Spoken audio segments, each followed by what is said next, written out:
Hello! Isang magandang hapon mga kasari-sarites ko dyan. Ito na naman si Ate Tintin, ang inyong pambansang tindera na magmamarate sa inyo. Siyempre, ukol pa rin sa ating tindahan mga kasari. So ngayon maganda yung topic natin, pero bago ako mag-umpisa, Sisi, huwag ka nang mahiya ha. Pindutin mo na ang subscribe button dyan. At tara na, magkwentuhan na tayo ukol sa ating negosyo.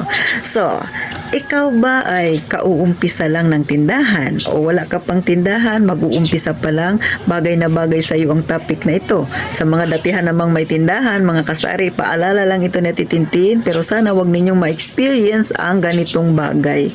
So ano ba ang topic na titintin ngayon?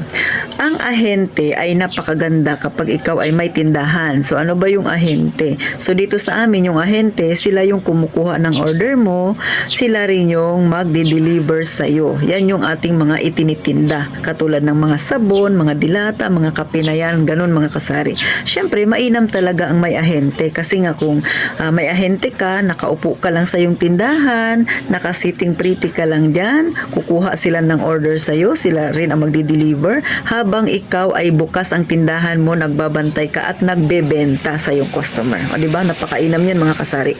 Kung wala ka kasing ahente, mga kasari, ikaw mismo ang pupunta doon sa grocery store, ikaw ang mamimili, magpapakahirap ka dyan, mamili-mili doon. Ay paano kung nasa kasagsagan ng kainitan ka pa umalis, o di ba? Tapos sarado ang tindahan mo. Kung kayo ay kagaya sa akin na mag-isa lang sa tindahan, syempre walang magbabantay, so isasara ninyo. So hindi kayo kikita kasi nakasara ang tindahan. So yan naman kung kayo ay pupunta ng grocery. At syempre pa, sayang yung pamasahe, o di ba? So napakaganda talaga pagka may ahente. Pero may pera sa titintin. Mag-iingat kayo mga kasari sa mga ahente kasi maraming nagkalat ngayon ng mga peking ahente. So wag basta-basta magbibigay ng pera, mag-aabot ng pera na wala ang produkto. Dapat kaliwaan. Ito ang produkto, ito ang bayad mo. Pero bago ka magbayad, check mo muna ang item na ibinibigay sa'yo. Tama ba yan mga kasari? Pero ako, hindi ko pa naman na-experience yung mga peking ahente na yan kasi dito sa amin sa Puerto Princesa City, Palawan, kompleto na naman ang address na titintin. Ay hindi pa yan talamak mga kasari.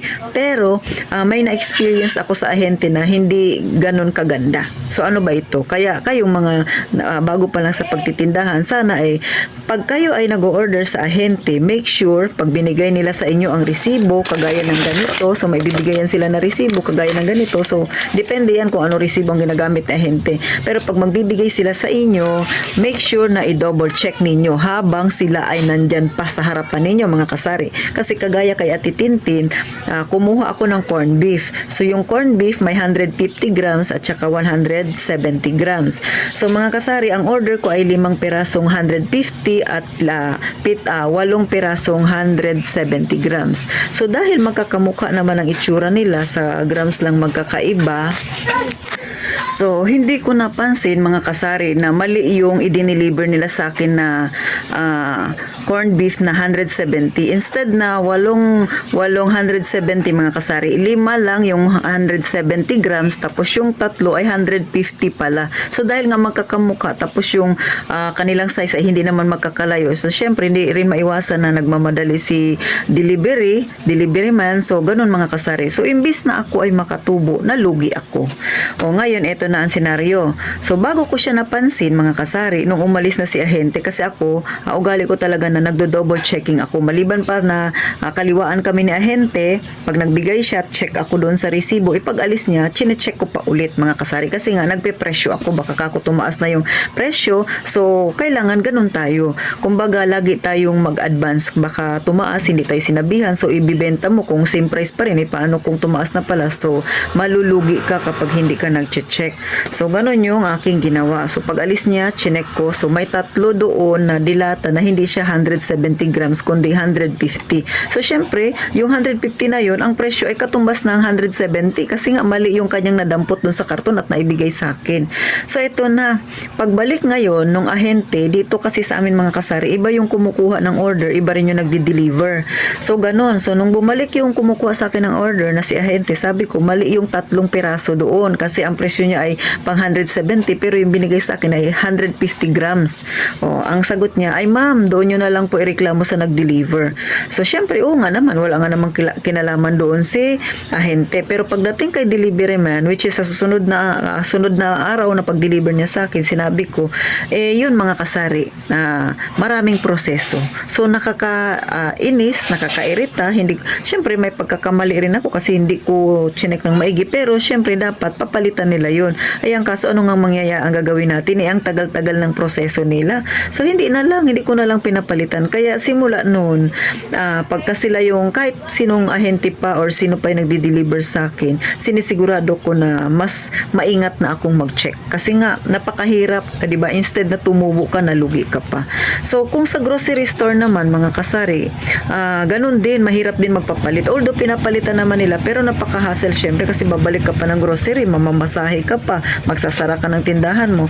So, ito, payo ko lang naman sa mga may tindahan dyan na laging mag-iingat sa mga paninda ninyo. Make sure ninyo na tama yung pinapunch kung kayo ay sa grocery store bibili, at kung sa ano naman kayo bibili sa ahente, ay ugaliin natin na mag-double check tayo mga kasari. Mapa-ahente man yan, mapa-grocery store man yan. Sa totoo lang, pagka sila yung may mali, tapos na check na natin dito na may mali, ang hirap-hirap mga kasari na papalitan yung item. Pinapalitan naman, pero maraming proseso, napakahirap.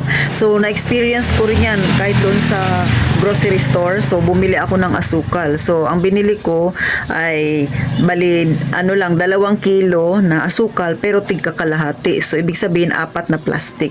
Pagdating ko sa bahay, ang na-punch ni Kahira ay 6 na piraso. So, equivalent ng 3 kilo. So, sabi ko, balik ako ulit. So, kita nyo yung pagod ko. Siyempre, nakauwi na ako ng bahay. Paano kung kayo ay malayo sa grocery store? So, magdodoble yung pamasahe ninyo. Diba? Buti ako, nakamotor lang ako. Sarili ko yung motor. So, makakabalik ako. Pero, syempre, yung pagod at yung instead na makapagsarakan, ay makapagbukas ka na ng tindahan, makapag-display ka na, ay hindi mo pa magagawa kasi babalik ka pa ng grocery. So, pagdating doon, marami pang i-fill out na mga form na yan. Kaya sabi ko, sige, kukunin ko na lang yung kulang ninyo na i-punch ninyo sa akin. Kasi nga, 3 kilo yung pinunch nila sa akin. Tapos, ang nakuha ko ay 2 kilo. 2 kilo lang naman talaga yung binibili ko. Ang nagkamali doon si Kahera. So, ganun mga kasari. Kaya, sa mga baguhan pala sa pagtitindahan, laging mag-iingat, lalo na po pag namimili kayo. Kasi, syempre, yung time consume ninyo, tapos yung pagod, minsan, syempre, masama na yung pakiramdam mo, nadadagdag sa stress mo, mga kasari. So, yan yung mga hindi kagandahang mga kaganapan minsan sa ating tindahan. Pero, syempre, sa titinti, nagre-real talk lang, mga kasari. So, paano, mga kasari? Hanggang dito na lang, ipinakita ko sa inyo yung good side at bad side na pagkakaroon ng ahente. Wala talagang perfecto sa mundong ito, mga kasari. Minsan, may magandang naidudulot sa atin, pero meron pa rin tayong na-experience na hindi kagandahan. Kaya kasari, kagaya ng laging sinasabi ni Titintin, mag-iingat tayong lagi, mga kasari.